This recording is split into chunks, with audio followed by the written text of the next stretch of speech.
He's a pretty good one. We like to keep him around. Yeah.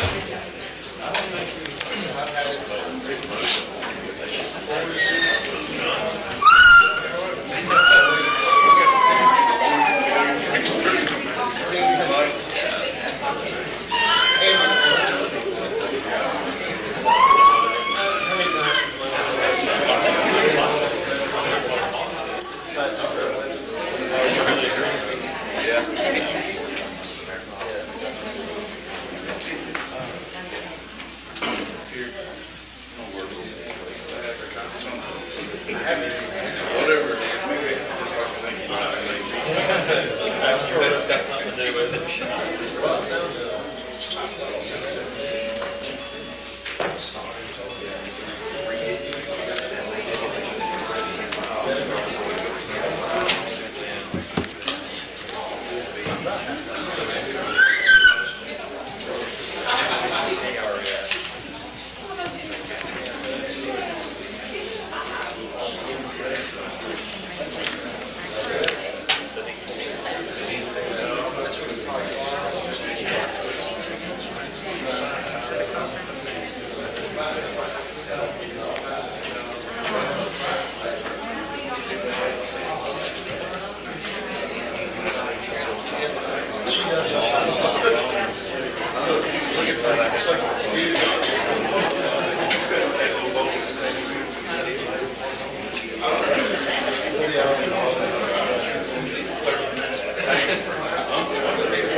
Oliver.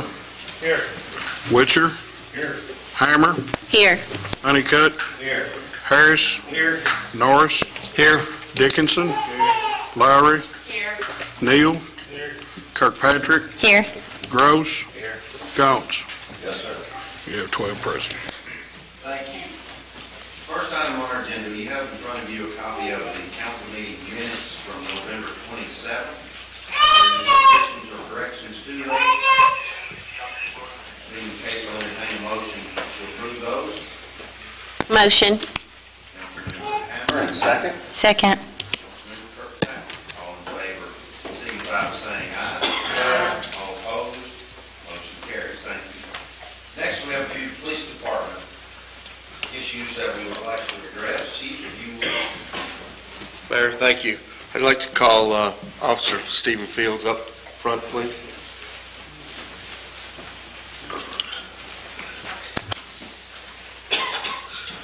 Stand right there. Mayor, Council, it's my pleasure to introduce Officer Fields. Officer Fields is receiving the Police Department's Lifesavers Award tonight. November the 9th, he was dispatched to a call in Bishop Road just outside the city in reference to a baby that was not breathing. He had just cleared a motorist assist and was in the area. When he got there, the baby had already turned blue. Officer Fields took over control of the 5-day-old baby from the parents, and through his actions, he was able to clear the baby's airway and was able to keep the airway open until the ambulance arrived. His actions obviously saved the life of this child, and we are very proud of Officer Fields, and I'd like to give him the Lifesavers Award. Thank you, sir.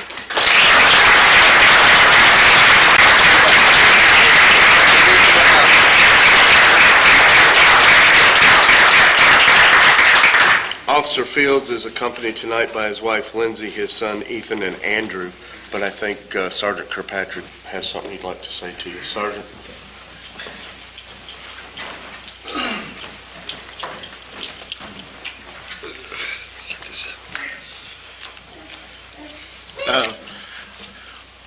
On behalf of the guys from our shift, we appreciate Officer Fields' actions and courage on that evening.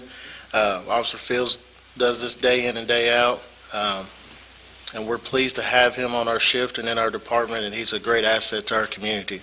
And Ms. Fields, thank you for allowing him to come and spend his time with us. We appreciate it. So, and that being said, we have gave you all a Colton's dinner gift certificate for you all to have a good night of good dinner with the family. Awesome. There you go. Appreciate it.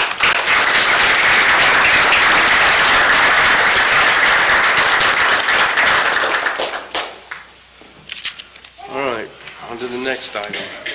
If Trevor Morrison and Elliot Taylor will come forward. Mayor, while they're coming forward, I'd like to introduce, first of all,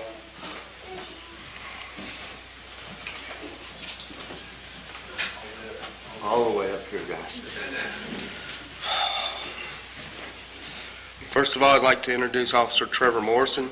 He's 22 years old. He is a resident of Metcalfe County, and he graduated from Metcalfe County High School. He attended Western Kentucky University and majored in criminology. His hobby is farming, and he graduated from the Department of Criminal Justice training with a GPA of 90.5. Officer Elliot Taylor is 23 years old. He is a resident of Greene County, graduated from Greene County High School. He received the Physical Fitness Award while at the Department of Criminal Justice training and graduated with a GPA of 91.2. His hobbies include hunting. He's a volunteer fireman with the Greensburg Fire Department. Council, Mayor, Officers Taylor and Morrison. If you guys will step up front.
Y'all stay put. Mayor, Council, Officer Morrison will have his badge pinned on by his father, Tommy Morrison.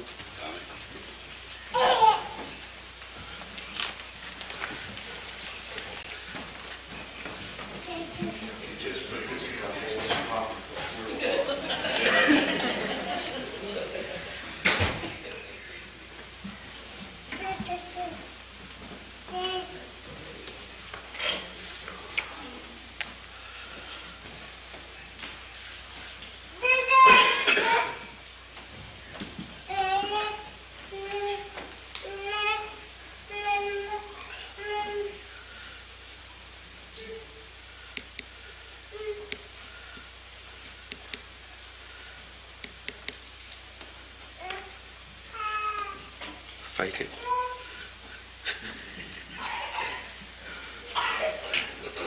And I do have a note from his mother saying it's okay for him to do this. I swear they're getting younger every day. Would Mrs. Taylor, Alicia, please come up and pin the badge on your son?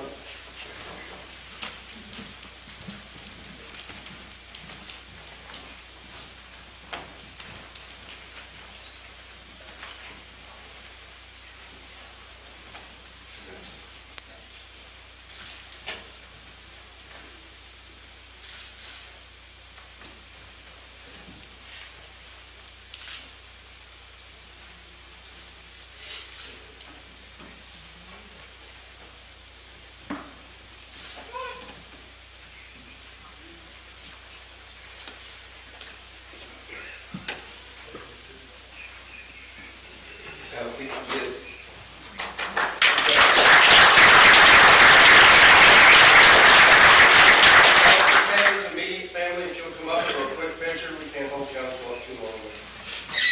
And Trevor, your immediate family, not half of Metcalf.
Sorry? We get filled back for a picture. That's up to the mayor.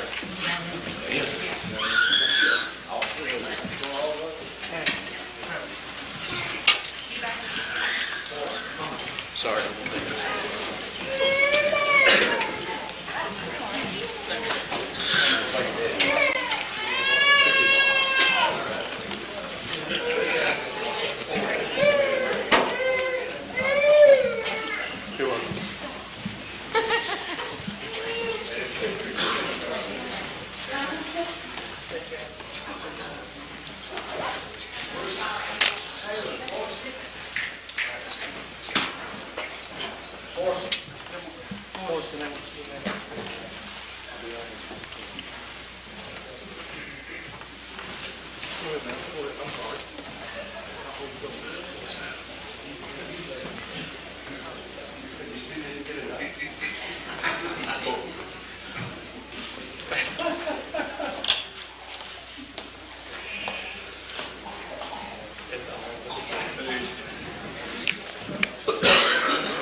Council and attendees, thank you for your patience as we recognize these fine gentlemen. Thank you, men. The next item of business on our agenda, we have with us Mr. Dennis Cheney, who is the Director of the Barren River District Health Department. He's going to provide us some information concerning the needle exchange program. Mr. Cheney, the floor is yours. Thank you so much, Mayor Doty. Appreciate the opportunity to be on your all's agenda for a little bit. What we just experienced was the first time for me swearing in of a couple officers, so that's a hard act to follow. But maybe we can ride the high of that. You folks probably are aware, having read information obviously in the media in the last few weeks, Barren County and Glasgow was faced with an opportunity to implement into practice a law that was put into the Commonwealth in March of 2015. And it's a syringe exchange law which allows for a community to offer the exchange of hypodermic needles, dirty ones for clean ones, those members in the community that are injection drug users. Currently, there's about 30 of those programs around the state. Bowling Green, Warren County, is the only one in our health district. Barren River District Health Department is an 8-county health district. It's all the counties in our ad except for Allen and Monroe.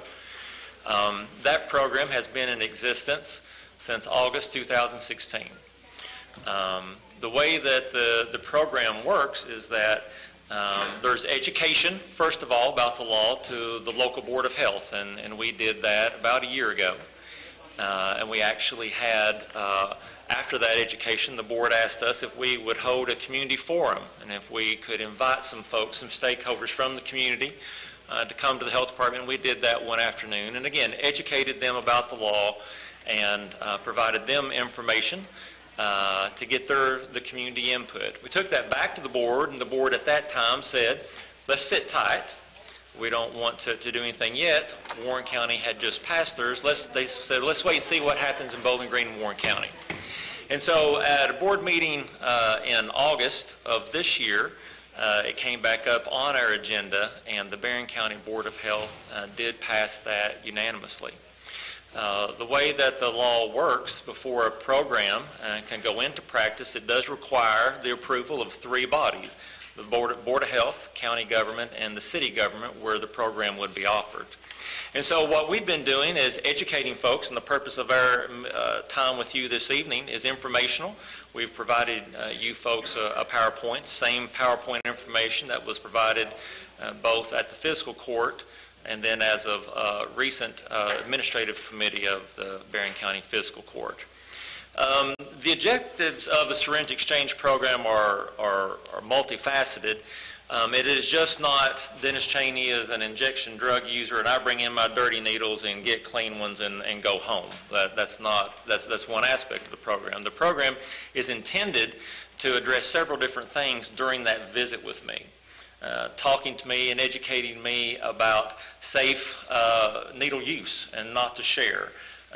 We know that Kentucky decided to advance the opportunity into law due to what was happening north of Louisville, Kentucky on I-65 in a little small community of about 4,000 in Austin, Indiana, where they were seeing quite an increase in the number of HIV cases. And when those folks there, epidemiologists such as ours, Sri Shashadri, who is with me this evening, when they started looking at some of the data from the patients, they began to realize that the HIV cases were developing as a result of needle sharing within the injection drug use community in that area. And so that was what prompted Kentucky to really take a look at what was going on in our state.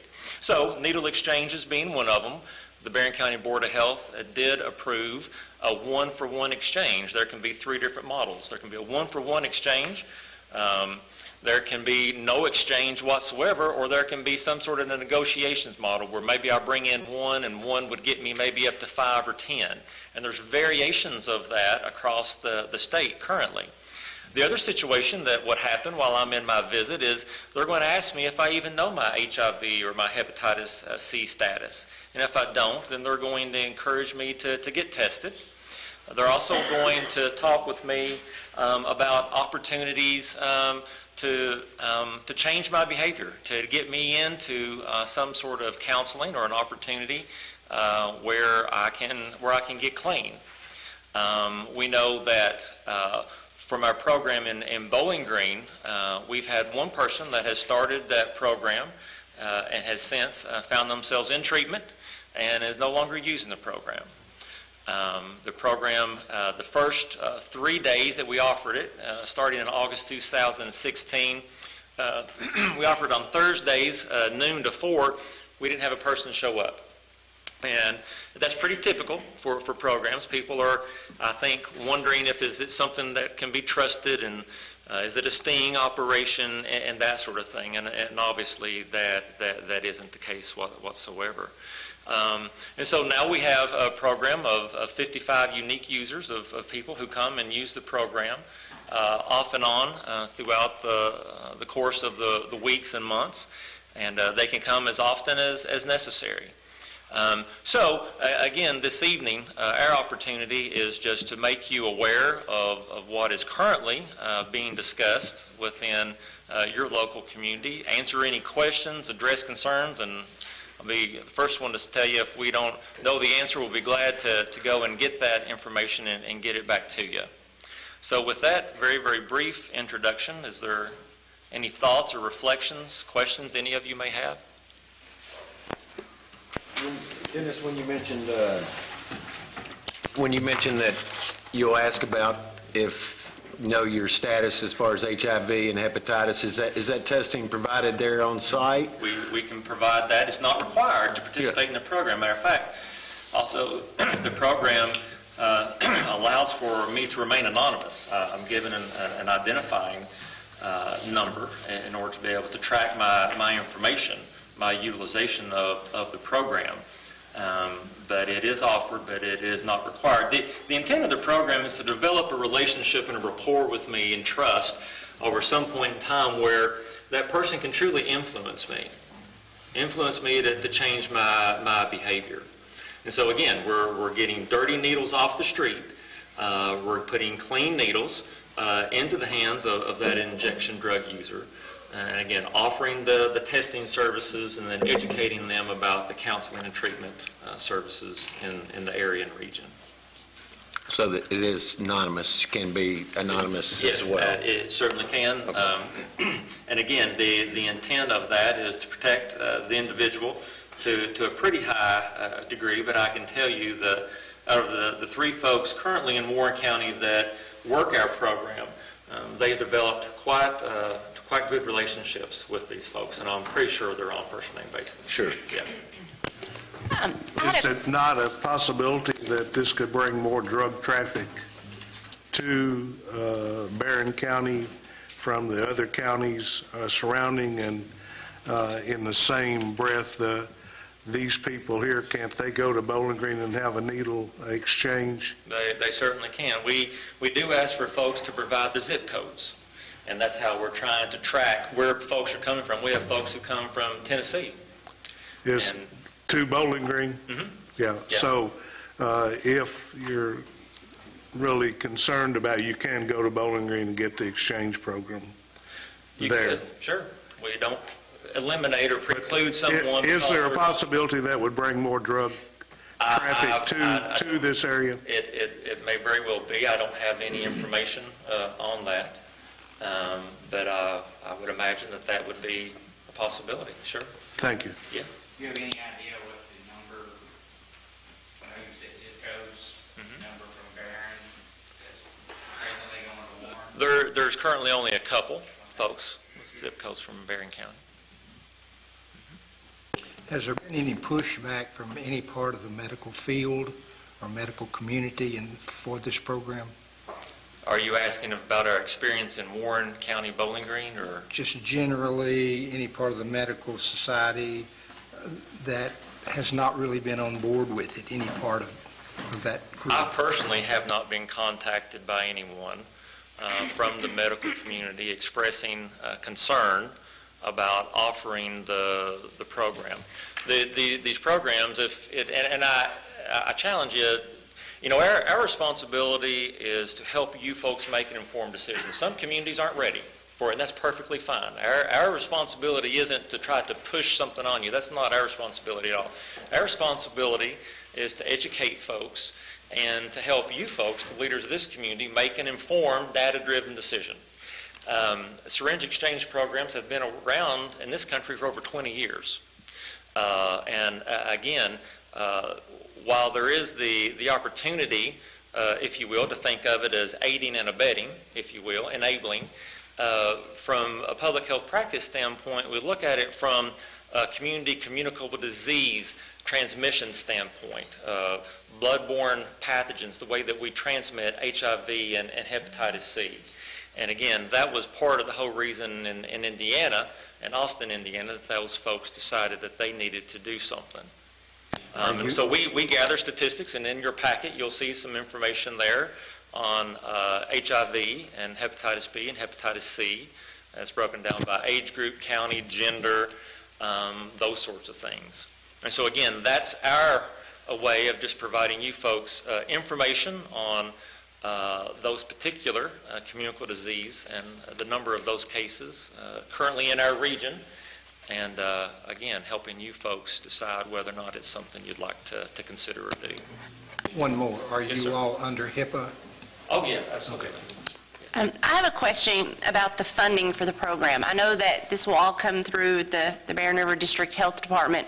Will the implementation of a program like this here in Glasgow have any negative effect on the other services provided by the health department? Will there be funding lost from different groups to go into this needle exchange? No, when the program first started in Kentucky, the ASAP boards around the Commonwealth weren't considering the utilization of any of their grant funds to support this. They have since changed their mind. And as a matter of fact, your all's ASAP board has earmarked currently $1,000, should the program go forward, to help provide some initial funding for syringes and the safety containers, which will educate folks on how to use those when they bring their dirty needles back in. So the ASAP boards are loosening up. They're changing their mindset some, but it will not take away from any additional programming or funding that's currently being earmarked for Barren or any of the other 7 counties served by Barren River District Health Department. And you'll be able to utilize current staff members to do the counseling for those people who are coming in? Yes, that's what we're currently doing in Warren County. Yes, ma'am. Hey, sir, didn't they do this in Louisville, Jefferson County? Louisville, Jefferson County was the very first one. Matter of fact, I don't know if the governor's name, the ink was dry whenever he signed it into law before they put it into practice. They have a few thousand folks who participate in that program. They actually have several different sites that they provide that service as well. We do some work with the Beacon House, it's halfway house there in Louisville, and they had good results with it. But, I mean, my plea to the council would be maybe get Ron Lafferty and see what his thoughts, the drug task force person here. I mean, I see positives, and, I see that people are concerned about it, but, I mean, Bowling Green, the people that I know down there, nobody's complaining about it. So, I mean, if they had to go back and do it again, they would do that decision again. Yes, sir. There's a tremendous amount of information in that packet that you have before you, and I'm sure if you are like me, this is about the 3rd time I've heard this presentation. There will be questions that will come to your mind in the coming days. So what I would like to do is forward this to the Public Safety Committee and have them put that on their agenda at their next meeting to further discuss this and make a recommendation to this full body. And I would recommend that they invite Mr. Lafferty to come to that. Chief Howey has spoken to this at various times in these discussions, and I think can be a good resource as well. So tonight was more about information to this entire group to get, again, those wheels turning in your head and that research started. So I want to thank Mr. Cheney, and unless there are other questions. I have one more question. Okay. Are we the only 2nd county seat that you're having this meeting at, or is any other in our district? You're the second. Okay, that's Warren. We have obviously done these presentations at all 8 of our local boards of health. That's where we've started these discussions. But you all are the 2nd board of health within our 8 counties to actually make a decision, make a motion, approve that, and ask us to go forward. Are your intentions to go to all of the county seats? Well, or? when the counties are ready. Okay. Are you talking about the other? I'm talking about the other counties in our health district. I guess our surrounding counties. Yeah. Well, again, each of the boards of health from Barren County to Warren County, again, all the counties in the ad except for Allen and Monroe have already gone through this. Actually, in Hart County, the board did ask us to do the same sort of community forum that we did here, and had quite a few folks come to that from the community and took that information back to the board, and the board said, I just don't think we're ready yet in our area, but it's something that we can always pick back up in the future if we decide. Other questions for Mr. Cheney? Thank you, gentlemen, so much for your time here tonight. Anytime, if this safety committee you mentioned, if they would want to entertain us coming back in a more less formal setting and discussing it, be glad to do that if folks just let us know when that is. Will do. Thank you. Yep, thank you. The next item on our agenda is the second reading of a zoning ordinance amendment. It appearing that Frankie and Melissa McCoy, owners and applicants, have requested a zoning change for property located at 900 Columbia Avenue that contains .76 acres more or less in Glasgow from B2 dual zoning classification to B2 general business district classification, a schematic drawing of said property being subject to rezoning attached hereto as Exhibit A. A trial-type due process hearing concerning the zoning change was held on October 16th of this year by the Joint City-County Planning and Zoning Commission, resulting in the recommendation by the Commission that the property hereinafter be rezoned from B2 R2 dual zoning classification to a B2 general business district classification.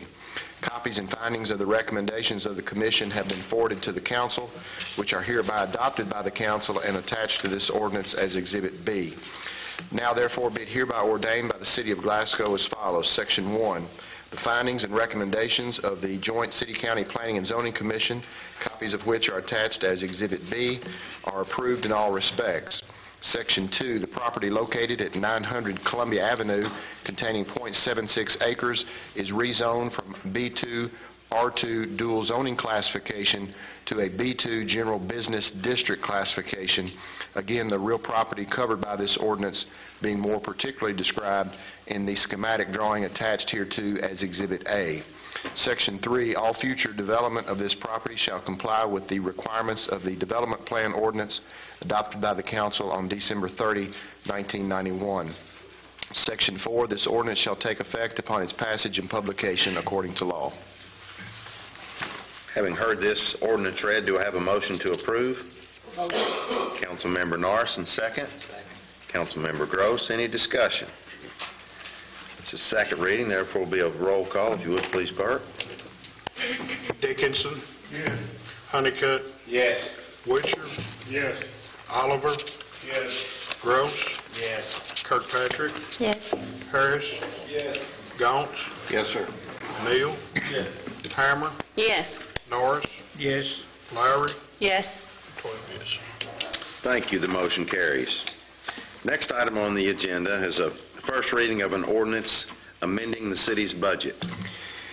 Be it hereby ordained by the City of Glasgow that its annual budget for fiscal year July 1, 2017 through June 30, 2018 is hereby amended as follows. Section 1.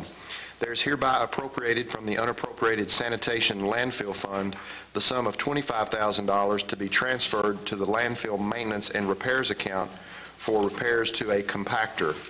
Section 2, there is hereby appropriated from the unappropriated general fund the sum of $5,000 to be transferred to the South Central Kentucky Cultural Center maintenance and repairs account for repairs to a wall. Section 3, there is hereby received insurance monies in the amount of $6,640 into the General Fund Police Department Other Revenues account and appropriating from the unappropriated General Fund the same amount to the Police Department Passenger Vehicle account. Section 4, there is hereby received demolition reimbursement in the amount of $10,228.86 into the General Fund Building Inspector Reimbursement Demo Expense account and appropriating from the unappropriated General Fund that same amount to be transferred to the Building Inspector Other Contractual Services account. Section 5, this ordinance shall take effect upon its passage and publication according to law. Having heard this ordinance, do I have a motion to approve? Councilmember Neal, and second? Councilmember Lowry. Any discussion? All in favor signify by... Excuse me? I'm sorry. What's the demolition referring to anyway? There was a abandoned structure that was torn down, Councilman, that we then placed a lien on that for the demolition cost. That lien was then cleaned up, and we received those funds back for those demolition services. Any other discussion? All in favor signify by saying aye. Aye. All opposed? Motion carries. Thank you. Next item on the agenda is the first reading of an ordinance amending the job description for the city treasurer. That whereas KRS 83A-130, paragraph 12 states that city council shall by ordinance establish all appointive offices and the duties and responsibilities of those offices. Whereas the city's Personnel Policy Committee has met and recommends that the city treasurer's job description be amended to include an additional responsibility, that being to attend all meetings of the city council. Now therefore be it hereby ordained by the city of Glasgow that the city treasurer's job description, a current version of which is attached hereto, shall be and hereby is amended to include the additional responsibility of attending all meetings of the Glasgow City Council. This ordinance shall take effect upon its passage and publication according to law. Having heard this ordinance read, do I have a motion to approve? So move. Councilmember Dickinson, and second. Second. Councilmember Oliver, any discussion? I got a question. I mean, I guess, and I may just not understand, I read the newspaper, I just don't understand. I don't understand why we need a treasurer here, no disrespect to the treasurer, but I mean, if I have a question, I ask, and I get my answer very timely. So I guess maybe somebody explain to me why we need, and then the second part is this going to be like, are we going to do HR people? And I mean, generally I get my agenda and then if I get any questions, I go find the questions. I'd rather not find the questions here at 7:30 at night. So maybe somebody could help me understand maybe why we're doing this. Is this one person, or is this going to turn into 5 people? We're going to have city parks people here. I don't know. I'm just trying to understand. So I thought City Parks was usually here. The Personnel Committee met, and you've heard me ask several financial questions that I didn't get quite a satisfactory answer to over the several months we've been serving together. Other members, as well as myself, admitted an inability to get through the budget. It's a difficult document to handle, and I think it's not much to ask that the treasurer be present to answer those questions. And I would agree with you, the budget can be an overwhelming deal, but did you say you've been to Stephanie's office and try to understand it, or you just don't understand it, or it's too hard to get through? It's just too hard to get through. Okay. I can't work through it. I can't find what I'm looking for. Okay. So we had it up here at the meeting. I mean, that's great. I still can't read it. okay. So what is your ask? To have someone here to answer questions just for the treasury, or for budgets, or for HR, for, I mean, and no disrespect to her. Be here to answer any and all financial questions dealing with the duties of these meetings. Okay. I don't understand, but I don't have to. I'm assuming that is just for the city council meetings, not the committee meetings? Correct. And secondly, I mean, is this involve overtime? Because I think that's part of the reason that the county has gone to 9 or 10 o'clock meetings anyway, is to reduce the overtime pay, but I don't know the answer to that question. No, that's a salary position. So is the attendance of the treasurer at these meetings going to affect her work during the day? Because this is going to put her over 40 hours if she comes twice a month. Get a salary position, but I would, typically we have handled those as most salary positions, and if she's required to be at a meeting, then she would take off earlier in that day. I understand she's not a department head, or any department head is required to be, is that part of their job description? To be at these